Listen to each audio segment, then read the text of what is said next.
Canadian talk. But we're gonna do our best. We're gonna try to talk about the topics in the most nuanced way that we can, to give you guys the information you need to decide whether or not you hate which person or the other. Because that's the point of the show today. That's what we're all looking for. Who do you hate? Yeah, that's what we're all looking for today. Is who can we cancel next? And yeah, we're all trying to cancel somebody else so that we can protect ourselves from being canceled and show our virtue, stack up those virtue tokens. That's what we want. Hey, I wonder if, you know what, I never thought about it like that. I wonder if that is what a lot of this is like people knowing that they're kind of shitty also and being like, holy fuck, well, if anybody finds out, at least I spent the last 10 years going out here going like, fuck that, fuck that, you know? It's like the serial killer that shows up at every crime scene is always trying to help the police. Oh, I just love helping the community and I'm really good at finding feet, you know? Like, it's fucking... Or maybe you're visiting the scene of the crime of the person you killed. Yeah. No, that's the normal amount of ejaculate for the front of someone's sweatpants. That's what everyone has all the time. What are you talking about? Did I mention the feet? Oh my goodness. Yeah. So we were talking about that one day, like it was some game. I don't know. I don't remember what the fuck we were playing, but it was like, well, what would be like the worst thing to find in a trunk in an attic?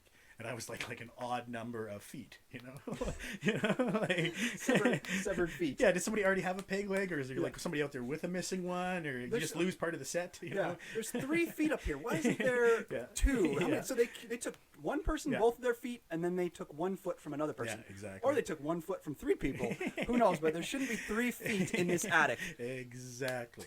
And then expand that. You got 17. That's a lot of questions. Oh, that's too many feet. Yeah, that's so many feet. You don't want to have an odd number of feet, and you definitely don't want to have more than 10. If you got more than 2 suitcases of feet, fuck, talk to me at one. Give me a shout. You know what I mean? Like, you get 1 suitcase full of feet, just get a reach lawyer out. at the point that you have. Yeah. No, I mean, don't literally reach out and touch me. I mean, just like phone. Just don't do it with your feet. I'm picturing a short list of people I know that might have like suitcases full of feet. Yeah. If you are listening now, I don't want to say anybody's names. Yeah. So anyone out there, if you want to have a T-shirt like this that represents this crazy podcast that says that you don't give a fuck about what other people think, hit the website up. No, that'd be hilarious though. No, hey, if it was just like it was super mellow on the front, like Canadian talk with Stephen or Stephan, and then the back, hey, it's like I don't give a fuck what other people think. You know what? Actually, I got kicked out of a mall for almost the exact same circumstance one time. I got told my shirt was not suitable for a family environment. It did say fucking huge letters on the back. But it was fucking just soccer just moms. What people were doing at the time, soccer moms, man. It's just how things. Now were. What we do with the soccer moms is we tell them that they are white supremacists. Oh shit! And then we don't like, how'd you know? They're like, this is unrelated to that. Then we don't have to listen to them. I'm just a bitch about shopping carts. This isn't my white supremacy showing. I just like our country. I don't hate Mexicans. Yeah. What do you mean our country? Yeah. Fun times. Sir. Fun times living in the plague. So you guys ended up passing me on the episodes there for podcasts. You're at 30 now. I'm only at 28. You guys have been churning them out. I noticed you guys had a bit of a blank spot there for 2 months. Kind of. I think it was like I think there was a 1 month chunk where we didn't record anything, and then because we kind of gone to instead of once a week, we were going to once every 2 weeks. I feel like somebody. I'll tell you what I think, and then sorry to interrupt. I feel like somebody chirped you somewhere because I saw you posted on your page. You were like, "Did somebody tell you that you guys sound like a couple of cokeheads or something rambling?" Oh no, that was just a meme. It was just a meme. Okay, so I was like, "Oh man, I hope somebody didn't tell them." No, and actually, I think Pat put that up. Just because people, I think he put that up under his Facebook name. That's funny. It's funny because as long as somebody didn't say it to you, because that would be something. Say it to me. That's something that somebody jealous would say. So what? You can't let yourself talk for 2 hours. It doesn't mean we're rambling. Come on. And you guys talk about good shit too. And thanks, man. Anybody out there who likes podcasts, if you want to listen to something local, there's lots of good ones out there. If you listen to podcasts, you probably already know about all the good ones with the famous comedians, but there's some good local ones too. We have a podcast network here in our city, but it's absolute garbage. They have a bunch of boring ass podcasts on there. They don't let us on the podcast network because we smoke and do drugs and drink beer. Oh shit. I didn't know that was any of the rules. I won't even apply. Dude, I did not know. Yeah, he makes his own rules. The main thing is you don't need. Okay, from somebody who doesn't have a podcast, we don't need somebody who doesn't understand podcasting to create a network for us. We create our own networks because you're in the network once you go on to somebody else's show. Then you're a part of that network. Like me and you are. We have me, you, and then whoever else. Like you create a network once you give to the other podcasts. Like we're not going to go and just give him our shows when he doesn't do podcasting himself. You know what I mean? Sorry, I'm just talking about some of my beef that I've had with this guy. Unrelated beef to someone I don't know. I'm just watching. I'm like, is he here now? The owner of the network. Okay. Yeah. Did you see that they had that podcast meetup at all? Did you see that? The guy who is running the Saskatchewan Podcast Network had a meetup, and he got on global news and everything. And guess how many people were at his meetup? None. Yeah, it's more of a virtual community with the podcast. Anyways, you know. Yeah, so. That's cool. I mean, if they're getting the word out, it's all fucking good because then more people pay attention to Saskatoon. And well, it's like these aren't meant to be clean. Like first off, his sponsor is Credit Union.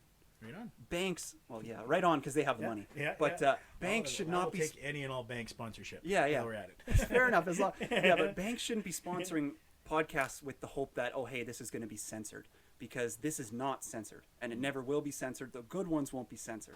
Well, you know what, and I think it's evolving. You know what I mean? Podcasts are kind of becoming whatever they want. You know, like you're right. I might be projecting because sorry to interrupt. No worries, You've interrupted me lots, so I'm Yeah. trying. I have to do it. Just so you know, I have to do it too. Tit Just for tat, as they say. Yeah. We'll call it that. Don't be upset. Yeah, no worries, oh, did I forget what I was going to say?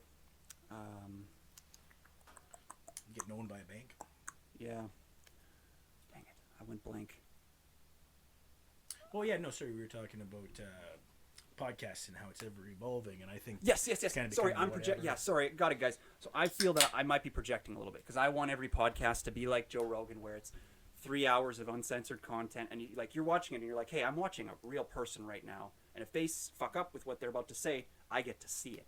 Like if a podcast, you're watching NASCAR for the heads and rolling into the stands. Exactly. When's that car crash? If we don't get to have the potential that the car could crash, why am I even watching? Like some of my favorite parts, of some of the podcasts I've watched. I'll go into the tank a little bit on this because I've watched thousands of hours. Some of my favorite moments from Joe Rogan Experience and from Your Mom's House, and from what's another one that's had an issue with that.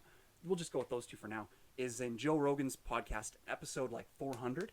He had a disagreement with his producer, Brian Redband. Yeah. You know that guy? Moron. Yeah, and he's a moron. Yeah, I think he's a moron. Yeah, but he's funny though. You can't call because like when he rips. I think he's around lots of funny people and he's good at fucking absorbing what's funny. But he's good with technology, and he's funny when he talks about boner pills. He's funny when he talks. Yeah. That's his main topic. Is I go to gas stations and I get boner pills, and I fucking wreck my body. Right on. But yeah, I love the episode. Yeah, I love the episode where they. Like, fuck you, you fat cunt. Have you ever heard this? Eh? You condescending prick. Yeah, Joe Rogan fired him on the air, right? No way. On that episode? Yeah. Oh, really? Between 400 and 500, and then he's back now, though, right? Isn't he still his producer? No. No. Well, that's Jamie. a little I pay attention to Brian fucking Redband. Yeah, Jamie. Oh, and he's got that other idiot, Jamie. He doesn't seem like a piece of shit. He just seems like a good sidekick kind of dummy. Yeah. You know? And then you need and a then good sidekick dummy on sometimes on these bigger ones. You know what I mean? They gotta have somebody fucking. Sorry, like I'm you go. Like the dog. And I was gonna say that the other one I was gonna say was on Your Mom's House episode like 800 there, where they had the McDonald's sponsorship for 15 million, and then they changed their whole studio, and then they got canceled after one episode for McDonald's. They had to give all the 15 million back, and in the episode they played the phone call that the McDonald's exec when the McDonald's exec called them and said, hey, like we gotta cancel you guys. They put it on the air. It was fucking hilarious. But in that same episode, they almost fired Nadav, their producer, and I love that shit. You know, you can't cut that out. Yeah, you need some tension behind the scenes every once in a while. Yeah. So that's my opinion on that. Like these things they're in houses, they're in garages. You can't cut out the stuff that people want to see. So. But yeah, for the shit I'm listening to. Yeah. But you know, I never listened to any of the true crime ones either. You know what I mean? Some people just love that true crime. It's like the most popular thing, tense. Right? Yep. You put a true crime. I don't listen to it either. Yeah. I don't listen to it. I listened to one the other day though. Just reading shit, people love it. I don't know. Yeah, that's what I don't like about it. I love it because it's tense and they're reading these recounts of crazy shit like murders. That's exciting. Yeah. But at the same time, I can tell they're reading it. It's like they're like exactly. It seems like what are you adding to this? What is the analysis you're giving me? Why am I not reading this myself? What insight do you have into this? Like, did you follow the story, or did you know someone who did? Or are you going to interview someone who's doing that? Or you just tell me something that fucking happened. You're not a podcaster. You're a reader. In a not a very entertaining way. But you know what though? If they do that shit, and it's also kind of like a radio show where they got a little ambiance and you're setting the mood a little bit with some sound and shit. And I'm down with that. You know, I'd probably listen to that. I guess. Yeah, like I listened to one the other day. Yeah, me too. I listened to one the other day. My girlfriend put on a true crime one, and it was tense. It was pretty interesting. They were talking about murders and stuff. Shit. Brings me to should we talk about relationship stuff, or how are you on that? You don't like to talk about that publicly, or no? I'll tell you talk about it. Sure. Yeah, me and my girlfriend separated. Just recently? Yeah, yeah. Oh, So shit, right sorry, now dude. we're on a. Sorry to hear Oh, that. don't have to say sorry because it is what. It sucks every time. well, It doesn't we matter if it's good or separated- bad or you wanted it. It always fucking sucks. It's always hard. Yeah. Even if Yeah. everybody's amicable, it's still tough. Yeah. So Still tough. yeah, relationships are weird, man. It's like you know how many times that phrase has been said yeah, yeah. throughout history. Relationships are weird, man. Yeah, yeah. That's another great thing about podcasts is to hear the relationship talk. Yeah, it's So weird, do you man. think? So do you think people should get married in their? Here's one. Do you think gay people are bad? I'm sorry. Is that a real question? It's a real question. So like I did it in a dumb way, but like so not bad, but like so let's say a heterosexual relationship. I'm giving you kind of like a Ben Shapiro-esque logic and throwing the question at you. So like Ben Shapiro, you know, Let me invert my penis before I hear this. Continue. I need to get So- the right mind frame. fucking hilarious. Okay, Sorry. but people, that's why we have him here. He's fucking hilarious. This is a real comedian here, guys. So so Ben Shapiro's view is he's like, oh, I'm not anti-gay. I don't think those people are bad. But he says that he makes it as a competitive thing. Like, oh, a heterosexual relationship is more likely to raise a kid well than a homosexual relationship. Do you think there's any merit to that? I think there's zero merit to that. You have this conversation with him. You go, what does raise someone well mean? How do you raise someone well? How do you raise an adjusted, functioning fucking adult? Well, first off, there's hundreds of thousands of books written on the subject. No one knows the fucking answer to that. Yeah. So even that's a bullshit fucking way to start by saying they can't raise good kids just like a straight fucking couple would. And couple would. you know what I mean? And all I know I've never heard is that saying. divorce from every straight couple I've ever fucking known, or abuse. Oh, you said a and straight couple would. Yeah. I thought you said a straight cup of wood. Oh. I was like, what? What does that saying mean? I'm turning a phrase today. Sorry, Straight couple sorry. wood, yo. Straight. Hey, if you ain't Don't- got a straight couple wood, what you even doing? If you're not raising your kid like a straight couple would, Yeah. that kid, all Get he's the doing is, fuck what is outta he drinking? here. Yeah. No, I think there's absolutely nothing to that. Honestly, to me, in my mind, if you take, just based on anything, if you take someone who they already have to jump through more hoops and have to do more work to get a child in the first place to prove their value to get one, that's already somebody who's more qualified than just whoopsie daisy by accident. I didn't know how a condom worked and now I have one. There's a lot more to me. There's if you want to put it on a fucking scale, and I don't want to, but if we do want to, to me there's more value in that than the other, right? Wow. And you can't have that happen with any type of gay relationship. You just can't have an accidental baby. All that shit has to be planned. It has to be on purpose. Yeah. So just based on that alone, Yeah. I'm gonna assume you're better suited and more well prepared and have done more fucking work to raise that child than the 17-year-old alternative that was an accident, and they're doing their best and they both just got started and they're going to finish high school. And I can't tell you that's a better life to live than someone who in their 30s proved their fucking value to several different levels of government and the authorities and doctors, and then did whatever procedures they had to do to themselves to then have a child, or found ways to have one that someone else had already birthed, and then took that responsibility that was already created in the world by someone else who made that fucking thing happen. Now they're picking up that slack, if anything.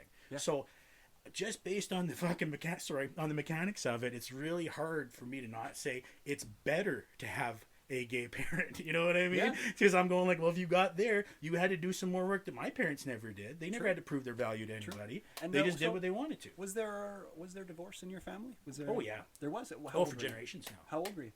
So your grandparents also had divorce? Yeah. No, my mom's parents divorced when she was 17, I believe, or 16. Okay. And then my parents divorced when I was 10.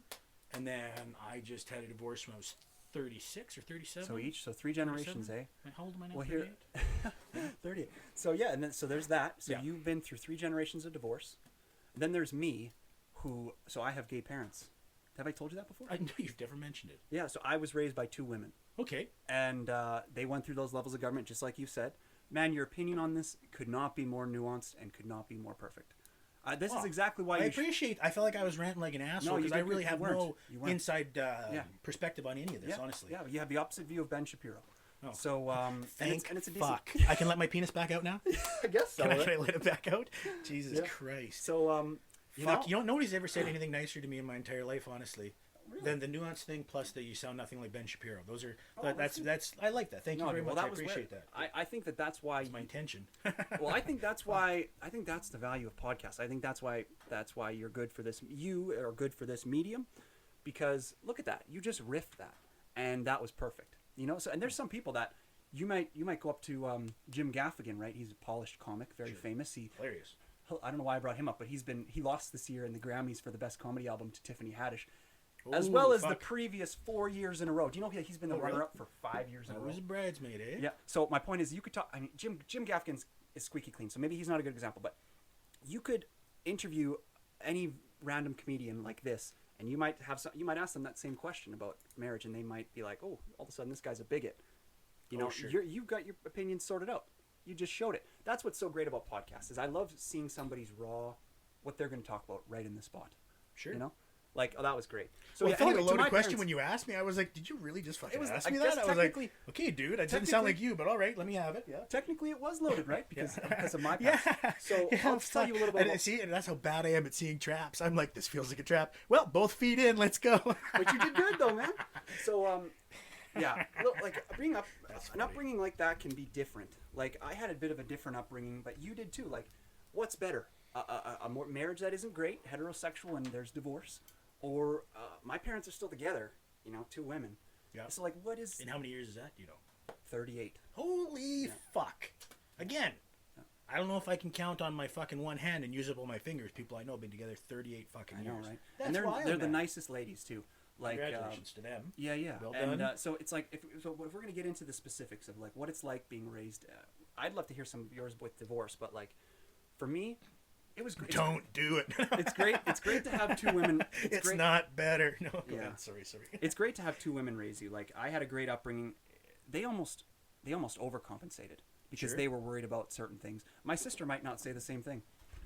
She doesn't. Okay. She doesn't necessarily like the upbringing as much as I did, and didn't have it as easy as I did. But then you have to ask yourself: she's a girl, and raised by 2, and I'm a guy raised by 2 girls. So Well, did I have some sort of an advantage or? or what? you definitely see. I've definitely seen in families where you do have brothers and sisters, different expectations and different pressures by parents. Yeah. Fathers treat their sons much differently than they do their Yeah. daughters. Yeah. Mothers treat their sons much differently than they do their Yeah. daughters. Like I know one other That's guy. just how it is. Yeah. Like I know one other guy who was raised by 2 guys, gay dads, and he says that he had it pretty hard. So, but hard Sure. meaning he got bullied a little bit when he was young. But at the end of the day, how hard is that? Oh, I'm sorry. You mean like by everybody else? Like, His friends, yeah. Or I thought maybe you meant like his parents, like having 2 male role models. They were more strict and harder on No, him. no, I think gay it was guys just aren't more like that. difficult because he had Yeah. gay dads. Oh, Yeah, okay. yeah. Well, So for me, it was weird. There hopefully wasn't- his kids don't have that same problem, right? Yeah, yeah. Well, he ended up being an engineer. That shit takes a Just like couple me. generations, right? Like anything, any transition. First one sucks, and second one kind of goes bumpy, and then by the third one, people are kind of going like, "Well, no, Yeah. we know about this. This is something that exists." And Yeah.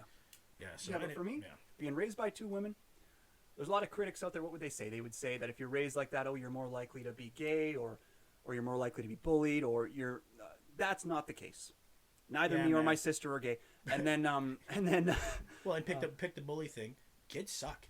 Pick Yeah, a thing. You're exactly. poor. You're fat. You got freckles. You The fucking. kids will get on you you on wore your everything. shirt the wrong way one day, right? Like pick a fucking thing, right? Yeah. I mean, and No matter having what. gay parents, I mean, is obviously something that you're like, oh well, yeah, we can pick that easy. But it's like, if kids are gonna be shitty, they're gonna be shitty, Yeah, right? and you don't that- have shitty kids, they're not gonna say fuck all to begin with. yeah, you have to. And when you have those shitty experiences when you're young, you have to process them correctly. Realize that kids are shitty, and don't put it on yourself. Sure. Yeah, for me, I really didn't see any shortfalls growing up. Like, there were some bullies, like you said, but yeah, kids are going to make fun of you for whatever Yeah. they can Oh, get you their look at hands the on. things people said about my And, mom in high school. These are my friends. Yeah, You know what and I mean? like for me, so- kids are assholes. yeah, they're assholes. For me, it was like I do feel that I missed out on certain things. Like they say that your dad will show you like mechanical stuff, or Interesting. you know, I had to learn all that myself. But that's why I'm almost better at it now. Well, I tell you what, dude, I had a similar experience. Like, my parents split when I was 10, and part of the reason why they split was my dad was a blazingly fucking drunk, whiskey bottle a day alcoholic. You know? So you're not learning a lot from that guy. You know? Like, even when you're doing stuff with him and he's drunk, it's through fear and tears and hold it right, what the fuck are you doing? Like, everybody's dad yelled at them, you know, but not everybody threw wrenches, not everybody kicked them, you know? Like, so there's always this level of, like, fuck, I don't even want to learn anything from this fucking guy, even if it's shit that I'm interested in. as I got older, you know, like motorcycles are a big part of his life. I stayed away from him for years because I don't want to do anything that's fucking like him. I don't want to be like him, you know. And then so even shit where it would have been beneficial, I didn't get the benefit of it till later because I had to fucking fight against it because of the negative shit that went along with it. And that it's was hard to think that, like, in your upbringing, because I had this too. It's hard to think that your parents had animosity towards each other. That's what's always one of the weird. It's what creates trauma. Is young people not understanding that. Yeah.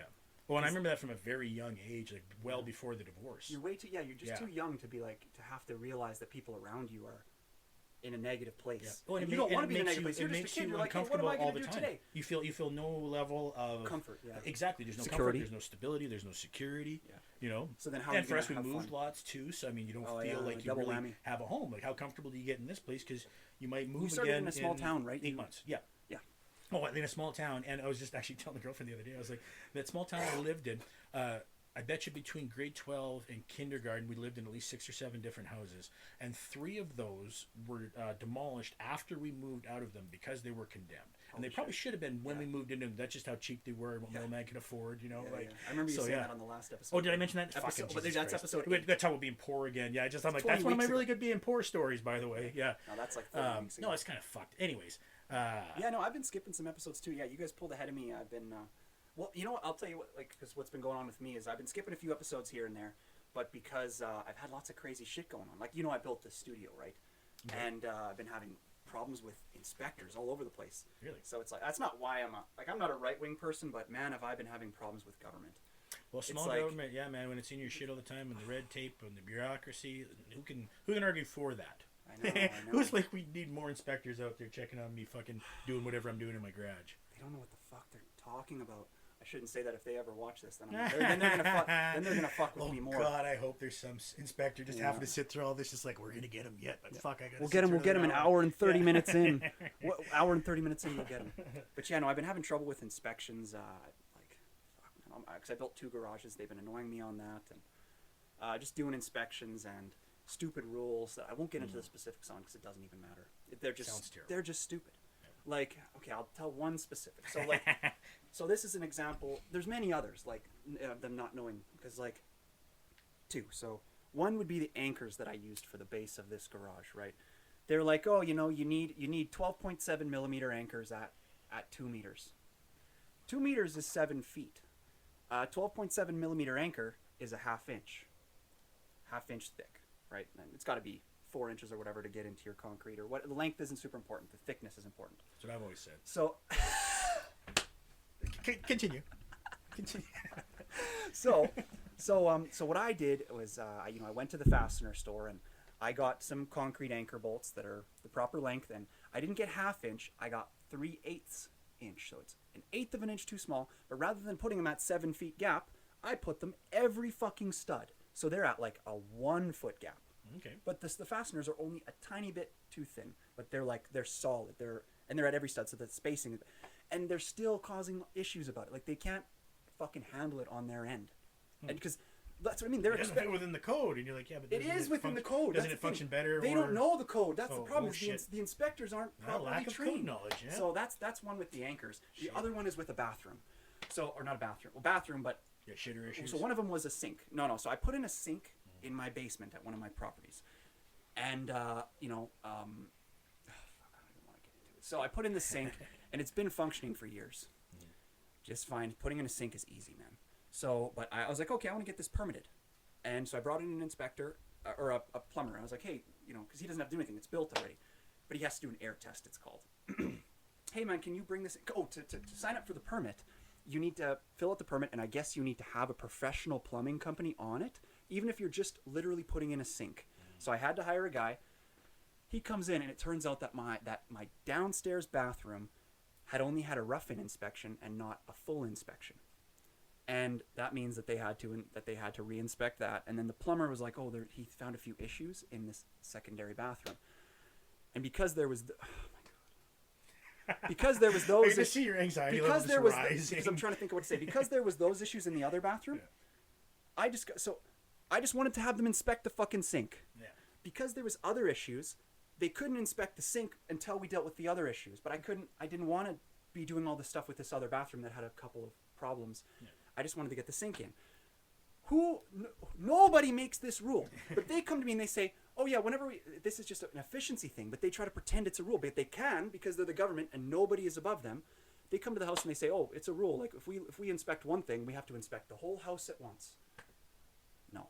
Like, so now I'm in, so now I had to take out the sink. I had to do a bunch of shit in the basement because I have to deal with something else before a different permit, and holy fuck. So that's been taking a lot of my time, removing sinks, removing things out of properties. That sucks. Because of regulation. Like, they say regulation, but it's not real. I know more than all of these inspectors, but yet they get to impose the rules. You know, it's fucking crazy. That's their job. That's the engineering world, man. It's the opposite of comedy. So, yeah, it's you could find humor in there, but you'd have to really dig it's deep. Technical bullshit. It's one of the main reasons why you got a funny bit about sinks and their sink-related issues. I got some sink zoning jokes I'd like to run by you guys. Yeah, definitely no comedy in this. Little bit of shitter jokes. Yeah, definitely no comedy in the old engineering world. So, what do you think of the press secretary for Biden, the red-haired girl? You know what? I haven't listened to her much, but she seems fiery. And she seems like another one that's gonna fucking, whenever she feels like talking around a subject, she's gonna talk around it. She's gonna hold people accountable when she feels, because she calls out people on their shit, which is hilarious. But it's funny that one getting anything out of her though, like I like her holding these dickheads accountable.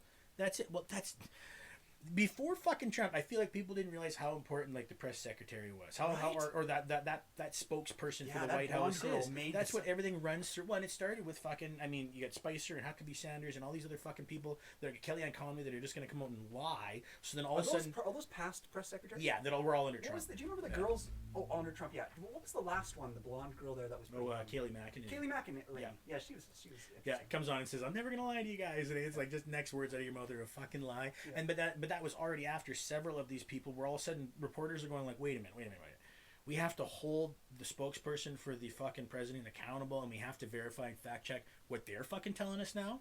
Because it used to be, you'd hear it come from the fucking White House, you go, it's from the White House. Right. Where do you get a better, more verified source? But when you've got someone who's speaking for the White House, or Stephen Miller, or someone else within the White House feeding shit that is known to be fucking lies and falsehood, and then them spitting out, going, nope, that's what our numbers are saying, and everybody's going, fuck me, now I got to really report on this. I have to actually verify this, like I would some common Joe that I think could be lying to me. Yeah. That's when that shit changed, right? Yeah. So now there's still going to be that, but this one's much better at dodging it than those other ones were, because they weren't fucking insider professionals that had done it for years. They were glad-handed fucking idiots that were sycophants at the right time. Yeah, at the end of the day, it's conflation. It's like these people like Jen Psaki and Kayleigh McEnany. It's like they're conflating what their job even is. They think that they're marketing people, but there's meant to be a press secretary, and unfortunately, they're conflating it with. I don't think that a press secretary should be allowed to be partisan. Fuck, there you go. Right? You know what? That's absolutely correct. Someone who's a spokesperson for the establishment of the White House, that's regardless who's fucking there, right? That's actually a job, now that you think about it, should be able to carry over from one to the other, where you've got the Walter fucking Cronkite of press secretaries. No, 40 fucking years this person's been here, and when they're telling us shit, we believe it. We don't care which one it is. Whoever's coming through, doesn't matter if it's red or blue, this guy's gonna fucking tell it to us, and it's gonna be straight, because he's not gonna come out here or this lady, whatever, it's fucking me, not assholes about it. Yeah. And this person is gonna fucking come out here and tell it to us straight, and then and be held accountable. Yeah. And they're going to have the job for fucking years. They're not going to have it for 6 weeks or 6 months or 4 years like these other assholes were doing. You can't hold nobody accountable in 6 fucking months. Yeah. You're just finding out half the shit they did by the time they got another job that they're 6 months into. Yeah. It's almost like, like you said, it should be a position where you can keep it between administrations. But then the voice of the fucking White House? Yeah, but here's one of the main problems I think somebody would immediately come up with that is that it almost makes the press secretary almost more powerful than the president, because I mean the president makes the decisions, but at the end of the day the whole public is going to think whatever that press secretary says.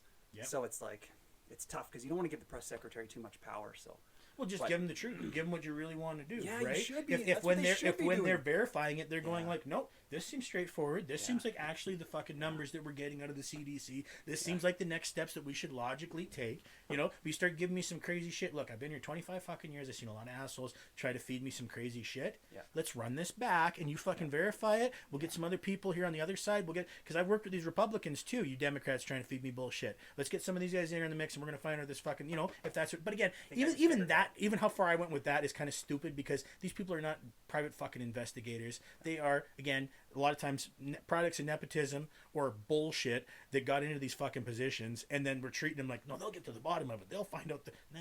They're fucking idiots trying to figure out how to get the most for themselves or how to get their kid in next. You know, like maybe we're almost making it overcomplicated. It's almost it almost seems like it should be. Yeah. It seems like the person, they should be telling the truth, as you said. But it gets to be ugly too, because I mean, like even just recently, I mean, they're fucking dropping bombs in the Middle East again. Yeah. You know? Yeah. We'll come back to that. What I was going to say is that it's like the press secretary. It's like it's almost like it shouldn't exist. Why aren't the media just fucking asking questions to the leader? That's true. Honestly, what's he doing for fucking that? He This can't is for, why it's for almost 15 minutes out of the day like they do. The establishment and do it, knows right? that if we do that, that's an even better goddamn point. the position is Skip the there. middleman. It's skip the filter. one step back. Yeah, it's because it's almost like the establishment knows that if we ask, just like with anyone, but that's why podcasters are so powerful. That's why I love podcasters. Are the best talkers I've ever seen. Yeah. Well, maybe that's their safety mechanism then, right? This filter that stops well, us it from is. getting it directly. Yeah, because Doesn't serve us. Yeah, the establishment knows if we saw our presidents in front of these media people, they're not going to be able to answer every question. So, then we're going to lose faith in our leaders, and then democracy will fall apart. I've changed my tune on this now. I said from a lifetime speaker, it's like no, none at all. Yeah.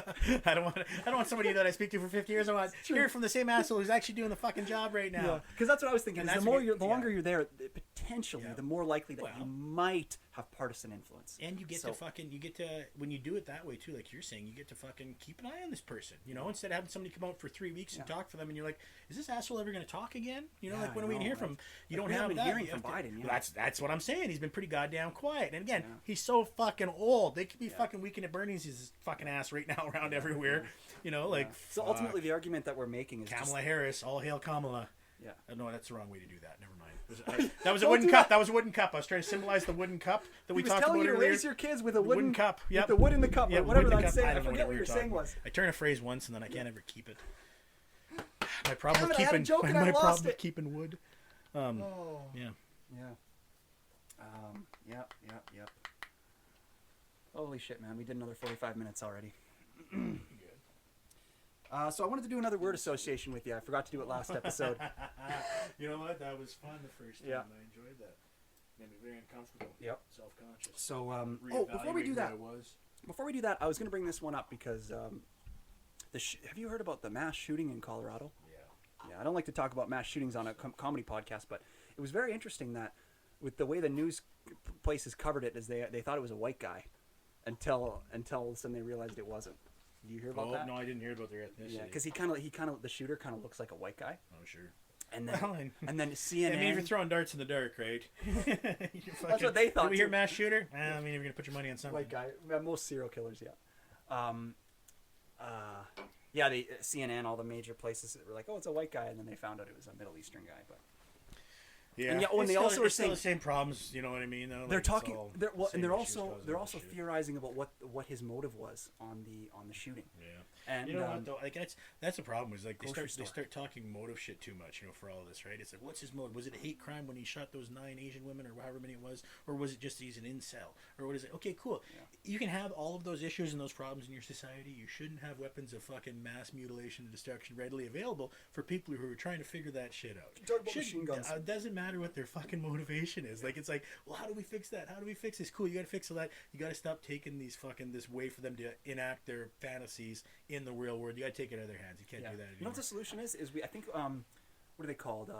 Assault rifle 15s. I think we should give those to, like, once you're born, you get an AR. Like, you come out of the womb and just give him an AR-15. More guns is your solution. I see what you're doing. I'm being facetious about the gun debate, people, just so you know. So where are you at on the gun debate? Well, I mean, we should be using reason AR-15s, we don't need them. They're just not practical. I've shot assault rifles. I had what was the next best thing to a legal AK-47. I thought it was really cool. I had no practical use. Do you know the difference between an AK-47 and an AR-15?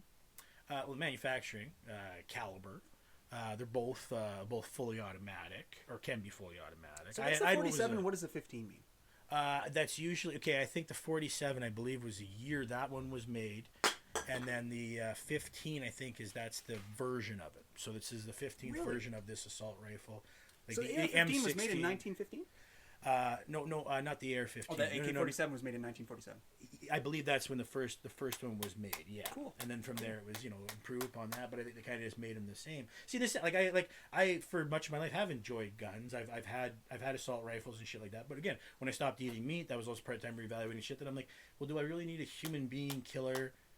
I'm never going to kill a human being. If I want to shoot deer, I should get a deer rifle. A rifle. You know what I mean? A rifle or a pistol. And I'm like, and even a pistol, like, I mean, they're fun, and I understand the value of them, for self-preservation and whatnot. But that is how my brother killed himself, and that was with a legally bought gun, where he eventually got to a low enough point that he was willing to use that thing that was legally bought and well within his right to use it in the wrong way, right? So it's stuff like that, and I mean, and there's balance to that. To me, there's ways to still have people have access to these things and still enjoy them, because I get the fun of them. I get and even for your own shit, when you want to hunt your own meat, you're somebody who I fucking 100% hunt for my own meat, absolutely. But then a hunting rifle is a much better tool than something like any type of assault rifle, because even an AR-15 shoots a .223 round, which is too small to legally hunt with big game in Canada. So you can't even use that gun to shoot big game, because it's not what it's made for. A bolt that small traveling at that velocity is meant to go through something, and maybe if it's a wounded opponent, they can stitch them back up. You want to kill something, you shoot big caliber with a soft tip on it so it explodes, makes a big fucking hole and tears a hole through everything if you're shooting a moose, right? Oh, yeah. So they're not even made for the thing that people will. You know what? That's a great Canadian insight, people. Just so you know, that's a great Canadian insight about guns right there. The things we're talking about aren't made for the things people say they're going to use them for. Yeah, I didn't know what he just said all there about the ARs. And that just makes great sense. And again, I'm no expert. No expert on it, but again, I come, like, my old man actually was like a bona fide gun collector. Had his little card carried and fixed thousands of guns in his lifetime. Shot just as many, because when you're fixing them, you're fucking shooting them. Little brother was the same way. He was always really into them. I come from definitely a gun culture growing up. How old was he? 32. So it was 2 years ago. It'll be 2 years ago this year. Sorry about that. Yeah. No, it's okay. I'm getting better at talking about it and not falling apart. Yeah, for sure. But it's tough, and again, I'm still not someone who's going to say, oh, well, no one should ever have fucking handguns. All I'm saying is we don't have practical uses for them in our modern world that aren't kill another person, and we don't have to practically kill other people in the world we live in if we don't continue to engage in that. If we do escape situations and use the other measures and do what you fucking can do to not be involved in gun violence, like many places, like Australia, again, they're like, you just don't get guns anymore. We had a mass shooting, you just don't get guns anymore. Yeah. You know what I mean? And again, who's that comedian? Jim Jeffries. Yeah, right. He's got the most famous Jim Jeffries shit about that. And I mean, he's not making it up. And you can't argue that it doesn't scale up. We're a very similar population to Australia, if anything. Very similar type of people, I think. I agree. I think we're equally as reasonable when it comes to this shit. It's just we're still really tied to it because we have a lot of nostalgia for it. A lot of us were raised with some of our best memories are going out with our dad or our grandpa and our uncles and going hunting, going out and shooting a deer or hunting a fucking moose, and that was your weekend. That was the thing you did every year. You didn't go on a golf trip. You didn't. You went. So if you had to share a memory, like your favorite memory with your dad, what would that be? Can you tell me your favorite? Like, if your dad was listening, what would he like to hear you saying about him right now? What's your favorite memory? You know what, man? Honestly, there was very few people name? I met. His name was Clarence Steele, and he was Clarence Steele II, Jr. Oh, I was almost Clarence III, which would have been a nightmare. A nightmare. Yeah, man. Well, because it was already a headache having two Clarences that lived in a fucking area named Clarence Steele. Get your mail mixed up all the time. And he was but everybody knew him as Animal. Like, even when I was a kid, Dad was Animal. That's his nickname. That was his name. That was his, you know what I mean? Like, fucking everybody knew him as Animal. But no, I have lots of horrifying stories about him that are entertaining. But as far as the best ones is probably he was maybe probably the funniest fucking person I knew growing up. was him. Like he You think was. that's where your love of Oh, comedy came dude, from? totally. Like it's him. That's awesome. It's funny actually because him and, so glad to capture myself and both my younger brothers were like. I mean, I'm not trying to toot my own horn here, but there was a lot of times the party didn't fucking start unless one of us showed up. You know what I mean? Like it was just we're fun fucking guys and good at telling stories and having a good time, and we definitely got that from him. He was somebody that would just, you know, everything was an fucking animal. sucked and it's down. Animals fucking here. Did you guys hear animals coming? You know, and then he'd show up and he'd park his truck on top of the fire because he bought it that afternoon for $150 in a bag of dope, and fuck this fucking thing, and he'd cut the fenders off it with an axe while it's on fire, and everybody, holy fuck, animal's doing it. He's fucking chopping that truck up out here. You know what I mean? Like that was Friday. You know what I mean? And then there'd be So some was other. he? So you said he was into. Is he alive? No, he passed away actually 6 months before my brother killed himself. Okay. And my brother killed himself So was in he- his cabin. He had a very similar little shed like this built out in the bush that he would go out to every day. It's a very tragic goddamn story, honestly. But the cabin's no longer there. It's been burned to the ground, and I don't know if the ghosts linger or fucking whatever, but that's how the fucking worm turns, I guess. Yeah, I that's don't how know. that's how the I cookie don't feel about crumbles. this. Yeah. I forgot the question I was Not going to very ask fun. too. So. Well, when my old man passed. Oh Just yeah. a couple years ago, yeah. No, there was. But yeah, no, that was the best stuff. He was so fucking good at, like, just... You're so making good me at filling. fucking laugh, I want to man. say we are the best team because, dude, you can see almost exactly when I start to lose something to talk about, and you just poof. Not just me being a narcissist, just Yeah. waiting for a Dude, gap I in would your love to- breathing so I can get some words in. I'm like, he's going to stop any second now. Whatever I- he's saying, I don't give a fuck. I'm going to say my thing. Dude, one thing is, I hope you think that I'm good enough to come on your show, but I hope I would do. You know what's funny I'm is not I that actually funny, thought about I'm that just- a bit and about having you on, and I was like, as far as that goes, I would so love to far meet the Pat. guests have kind of been Pat's deal, you know, because it is in his home. The one And- guy that you and had he's- there is so funny. and- He's got a cool name too. Dave Sean Walsh? Sean Oh, Sean Cuthan. Cuthan. I love him. Oh, he does another podcast actually in Saskatoon. He started with his own now too. with is it with Danny Knight? I believe him and Danny Knight, who Oh, were yeah. also he's another They're good. stand-up comedian. Hey, do you know who Matthew Murray is? Oh, I don't recognize the name. Shit, he got number 2 on. They did a. Have you heard of at Planet S? They did a best comedian in Saskatoon. Okay, cool. Thing. The guy who got number 1, I'm actually fighting with right now. But the guy who got number 2, Matthew Murray, he's awesome. He's coming on the podcast. Who's number 1? Who you battling with? I'm trying to remember his name. You don't. He's young. I think I know who it is. I think I saw you guys fighting on Facebook. the Yeah, other yeah. day. I get in a lot of fights on Facebook. David yeah. Orza? No, not him. Not Oh, no, David- okay, because I David see you guys. Oza. No, the I other see you guy. make some comment on something to him, like, oh, you guys having some beef. Oh, I would look it up on my. Anyways, phone, yeah. but- yeah, but yeah, he's find coming out on. who you got beef He's later. coming on the next episode 29. Oh, cool. And he is fucking hilarious, dude. Right on, man. So I'll talk about this for a Yeah, second. Like no, me and that's Matthew awesome. Murray, we used to play poker together at Dakota Dunes. Okay. So I thought he was a magician, because he used to be more of a magician than a comedian. Okay? That's wild. And it sucks because you don't know him, but he always does performances at Yuck Yucks. Like he's a big deal. Like the fancy. Okay, that's why I don't know. We got Yeah. the fancy comedy club here in Yeah, Saskatoon, I Yuck don't know big Yucks, deals. which is everywhere. That's national. And then we have our smaller comedy clubs, Black Cat, which Fabian is doing an amazing job with that. Wherever you find a dirt grub at, that's yeah. like, what kind of crowd you looking for? The dirt grub crowd. That's, Yeah. that's what I Yeah, understand. he plays more to the non-dirt grub crowd. He's kind of like a magician and more of a clean comic. But yeah, he's coming on next week, and dude, it's gonna be hilarious. And and he actually does magic. He does magic. Okay. Because just the way you said it to start out with, he's kind of like a magician, and I'm like, Well, you how know- do you mean? You know, There's a like lot- there's a like he's magical with his jokes. or he No, actually a does lot of magic? you know that a lot of That's magicians funny. think that they're comedians. Hey, like Well, it's you know, part of have the you ever gig, been to right? like Vegas and you like he's sure. Matthew Murray's performed in Vegas, L.A., Wild. New York. And he's from here in town. Yeah, That's cool. and Right on. he's coming on the show. So that's Cool. why I got you on. 'Cause I'm Other trying to people build listen. because he's a Yeah. big Right on, big man. guy. So yeah, thanks Matthew for coming on. Yeah, he's hilarious. He's like really big, and he looks like. Hey, fast forward 1 week and you go to have him on, and it's just like sex you call me crime fat? scandal. You know, you're just like, oh no, what happened? Yeah, no, We're just he's praising him. No, I don't know. he's so funny, man. He has this Suitcase joke. of feet. Yeah, He has this sorry. joke about him looking like the comic book guy from Simpsons. Oh, does he though? And he looks like comic guy. He also looks like Steven Seagal. Oh, that's So, interesting. Well, so- like present day Steven Seagal then. Yeah, He was basically comic book guy. he's the ponytail and he's hilarious. And That's amazing. Yeah, yeah. Get him to show you some Aikido. I think if you look like Steven Seagal, you probably just like gain Aikido powers through Yeah. ponytail just whippage. yeah, You know. just ponytail attack. Yeah, ponytail momentum. That's Yeah. what you do. You gotta flow that energy. You gotta flow that chi around with the ponytail. Yeah, Back out the other way. for sure. Yeah. That's how it all works, baby. It's circular. Circular. The whole world is circular. It's just a big circle. Oh man, I wish I could take a drug that would make my brain not go blank. What do they call that? Adderall? Oh shit. Yeah, maybe. I don't know. I've never been. Provigil. Yeah, no, it's perfect when you're trying to have a conversation and you're just like Cocaine. blank fucking brain. Yeah.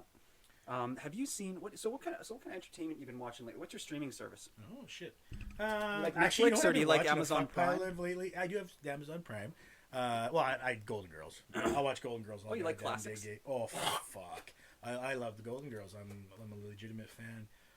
So that's usually my background shit if I'm doing dishes or just in the fucking house. There's some fucking Golden Girls is your on. background. I love it, man. That's hilarious, I love it. Fuck, just finished watching Happy Endings. If you guys have never seen that, it's really fucking funny. It's like Fred Savage directs a bunch of them, and Damon Wayans Jr. is on it. It's really fucking funny. And again, like relatively mainstream, but still like quite hilarious.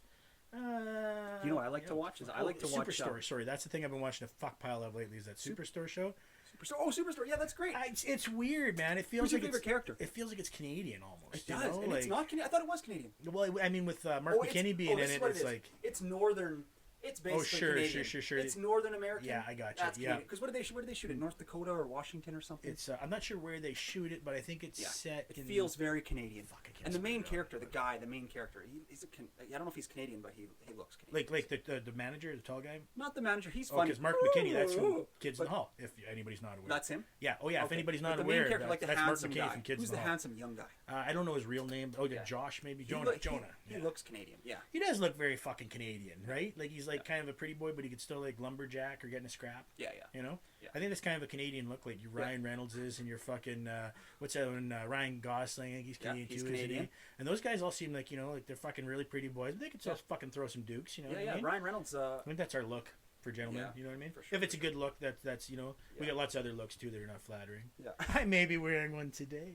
Yeah, he got the Canadian tuxedo. I got half of for one the on, Canadian yeah. talk. He wore the Canadian This is a tuxedo. fucking, What a guy! Man. Well, What a guy! Be comfortable. All right, man. I need another piss break. Sorry, Yeah, folks. classic. The kid needs another piss Let's break. do one at the same time. Let's tag team. Oh, sure. Let's do a tag You team. want to hold hands? Or I don't want to get lost. Cross swords. Yeah. Because I want to tell you a little bit about Danny. Because you probably don't know too much about him, hey? Okay. Well, let me tell you about him. Okay, everybody, we're back. We are empty of fluids and we are clear-headed. So, if you guys remember from like the other week when we had Dusty on, we were talking a little bit about Bombargo. We got a little bit of afraid because it's early on. We don't know all the information about these guys yet. But I'm hoping to get Bombargo on here soon, as well as Danny he's the cello player from the Dead South. They have videos on the internet that have more views than Justin Bieber. And Danny, he's in the Dead South. He was the cello player in the Dead South.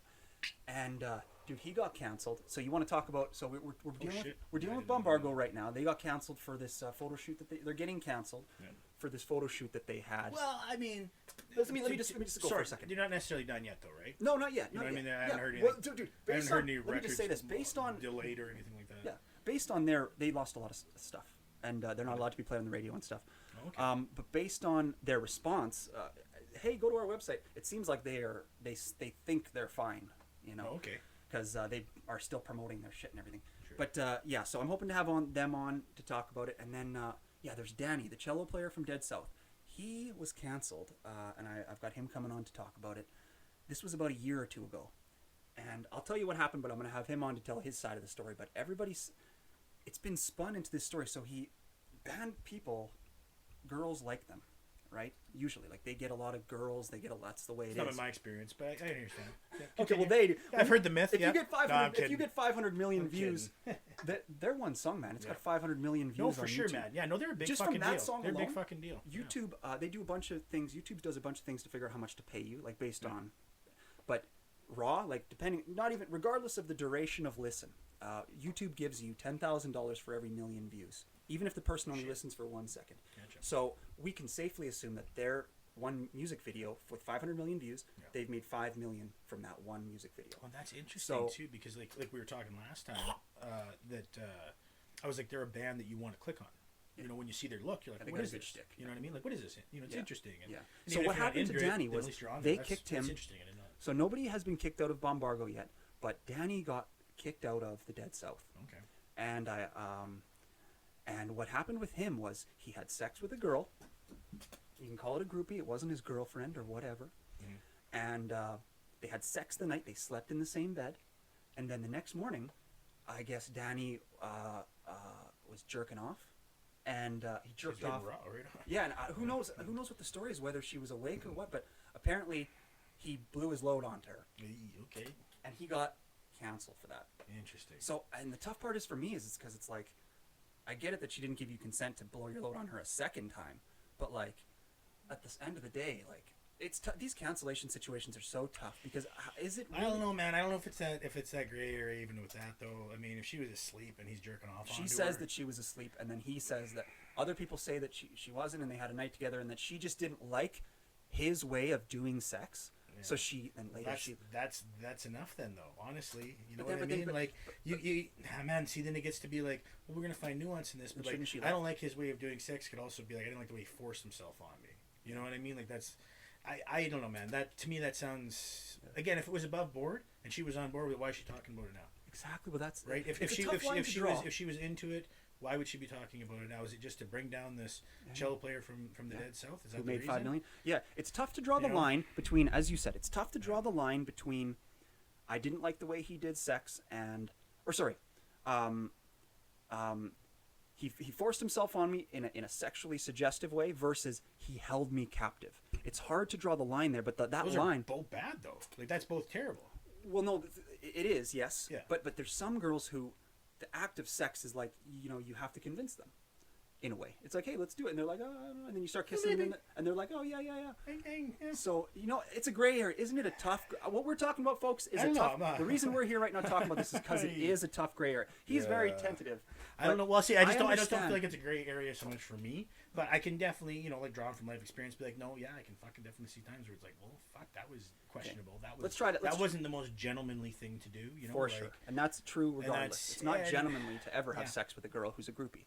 But at the point where she consents to having sex with you... Well, no, but I mean, after that, the wake up the next... Yeah, I don't know, man. If you play that scenario out, it's really hard to play that movie in your head where they have sex together, and then he wakes up in the morning, and while she's still asleep, and he jerks off onto her, where you're still like, no, that seems fine. If you play the whole thing in your head, you go, no, that's gross. That's uncomfortable. Bit weird. You shouldn't have done that. And then her level of outrage on that is on her. That she can be as fucking outrageous as she wants from that because you've been infringed upon. I punch you in the face. I can't go, well, I didn't punch you that hard. Yeah. I punch you in the face. Yeah. And you respond how you fucking are going to respond. And then it's on me to accept that and go, holy fuck, okay. Exactly. That's just the level of response just that like that to add a little bit of nuance to your example. To add a little bit of nuance to your example. Yeah, what you mean is that, like, any old person could have any given strength level, and they can do an act that will be the same across people. Like, you can punch somebody, but this person might be better at punching than that person. And if you punch somebody and they fall back and die, you're going to be held accountable for that. Yeah. Well, if you're super kinky, and you're still horny the next day, and you jerk off on her, you're more sexual than she is. So just like your punch is stronger, you gotta watch yourself. That's actually you know what I mean. And he could have had several other experiences where that was fine. Where girls were like, oh, that's hot, and they loved it. So all I'm conversation doing, then, right? Have that fucking have the conversation. So all I'm doing though is I am trying to stay in the middle where I see what the girls are saying when they're upset, but I also see the other side in the sense that, like, you don't want to ruin somebody's life because of one uncomfortable moment, but also you have to hold them accountable, but you don't want to ruin people's lives. See, that's the cosmic balance we have, right? Because you can argue that one life may have already been ruined, even if it wasn't tragic by other people's standards. You can still argue this one person still every night could possibly have reoccurring flashbacks to that thing that is like, or when they're at they drive by the mall where it happened, or whatever the fuck it is. You know what I mean? And again, it's our system isn't designed to put weight on how the victim feels about it. You know what I mean? I know. It's designed to go, no, you hurt them. There was an infringement on them. You have to be dealt with in what we hope is a balanced and equal manner. Yeah. So if you being a piece of shit previously means you don't have this job anymore, we think that's a balanced and equal matter as a society, because then everybody will agree to it. And we may look back 10 years or 10 weeks from now and go, that was heavy-handed. We shouldn't have been like that with that one. But we're doing the best we have at the fucking time. At least right? the truth is out. And it's hopefully that there is some sort of balance. I mean, again, people are going to use this inappropriately. Women are going to use this aggressively and try to attack people they hate, because some people are just shitty. That's what it is. There's not a flaw of the fucking system then, because you didn't vet the liars enough to make sure that they're not lying about it. It's just you have to fucking have people go, look, there's no value in that. There's no Yeah, there's value in you making this new fucking narrative and trying to create this whole fucking world where you're going to take advantage of somebody. Just tell the truth when you come out, and then this will be dealt with accordingly. And if this is what accordingly looks like right now, sorry, dude. Yeah. It's unfortunate. Let me say I've had lots of hard fucking days because of my actions, the consequences of my actions. Yeah, you can keep going. And what can I do? Can I say, like, ask somebody else to take it for me or learn my lesson? Nope. Me. I got to do it. If you're talented, start another band. Let me tell you the two things that come across. Wear a mask. Savage Henry. No, I'm just kidding. Yeah. Richard is not a... Let me just tell you the two things that come across my mind when I think about that is it's like, there's two things that aren't being considered here. So I could be on one side and be like, oh, you know, if I'm on Danny's side, I'm going to go, oh, you know, they're not considering the decisions she made in the previous night because she put herself in the situation, yada, yada, yada. So that's on Danny's side. And then if you're on her side, you go, oh, Danny chose to, I should stop using his name. The band member chose to be with her. So he chose her as a person to have sex with. So you better be okay with anything she says about your sexual experience because you chose to be there too, just like she did. Yeah. So both of you are putting yourself in a situation where... Well, the only choice not made in that situation was whether or not to be cummed on. Exactly. You know what I mean? Yeah. Everything else was a choice from everybody else. And but if here's this choice led to negative feelings from her, we know what's wrong here, right? It's weird though because the night before she this is where this is great. This is what it is. So the whole conversation comes to this, people. This is why podcasts are awesome. It does all come to this though, is it's like Danny would be thinking the night before she was okay with licking my butthole or whatever she did, right? She was okay with me coming on her the night before, and you're telling me the next morning she's not okay with it? So it can be confusing to a primitive human brain. I guess, but I mean, that's the difference the night before was consciousness, involvement, consent, right? None of those fucking you think a night's sleep the next morning cancels out consent? I think it's a new fucking day, it's a new activity, it's a new thing, and especially if that wasn't the thing they were doing previously. Like, I've been in relationships where I was in for years and then had sexual experiences where afterwards it was like, you know, I really didn't fucking want to do that. And I was like, holy fuck, I didn't know. I thought that's what we were doing. You know, like I thought that was part of the thing. Yeah. And with someone I thought I had a fucking rapport with. So I understand that there can be fucking misunderstandings in the moment, but fuck, you got to be responsible for that shit and you got to make the effort. And not waking her up to even fucking, hey, you want to fool around? Yeah. You know, like none of that. You just straight up come on someone while they're sleeping. Yeah. Sorry, dude. Once again, my sister, my cousin, my niece, I'm beating the shit out of you for that. Yeah. So that's my fucking bar, basically, right? Yeah. Is it right or wrong? I don't know. I'd punch that guy in the face if it fucking happened and I knew it was down the hall. Yeah. And come walking. Were you jerking off on my sister? Yeah. What the fuck, man? Yeah. You know? So, I mean, again, picture the scenario, and it's really hard to see anything other than him being in the wrong in some capacity, right? Yeah. And, you know, whatever she was into before, that's fucking what it was before. People's fucking, maybe whatever he did before turned her off that thing. Never wants to do it again. Exactly. You know what I mean? Like, I do know what you mean. Again, have the fucking conversation. Like, and it's not a fucking sit down, get the clipboard out, check off your fucking wills and won'ts. I mean, talk your way through it like a normal person having a fucking experience with somebody else. Yeah. You know what I love what you're talking. Sometimes I'll be hearing you, I'll be thinking about what you're talking about, and then I'll forget what I'm thinking. And then because you keep talking, you're lost in my gaze. Yeah, but then while you're talking about it, because you talk for a while, I'll eventually remember it again. Okay, so that was all good. But what I was going to say is, also you can look at it from a purely legal perspective. This is what a super mature adult would say, like a 50 or 60-year-old guy. This is what they'd say. Marriage is what's supposed to be there that protects you from that. Like, because I think that the deal is, because, like, you know, there's scenarios where, like, wives are like, oh, you know, my husband rapes me and stuff. I don't, you know, I think that marriage, I think, is a contract that protects the man from that situation. Nope. No, you can get charged for rape. Consent continues on. If you're married, I you did not agree to hot poker up the ass when you said I do. But if that's what he wants to do 15 years from now, because that's the kinky masochistic shit he's into, you didn't agree to that at the beginning of that, and that has to be a continuing conversation. And again, I'm talking about an extreme thing. True. No.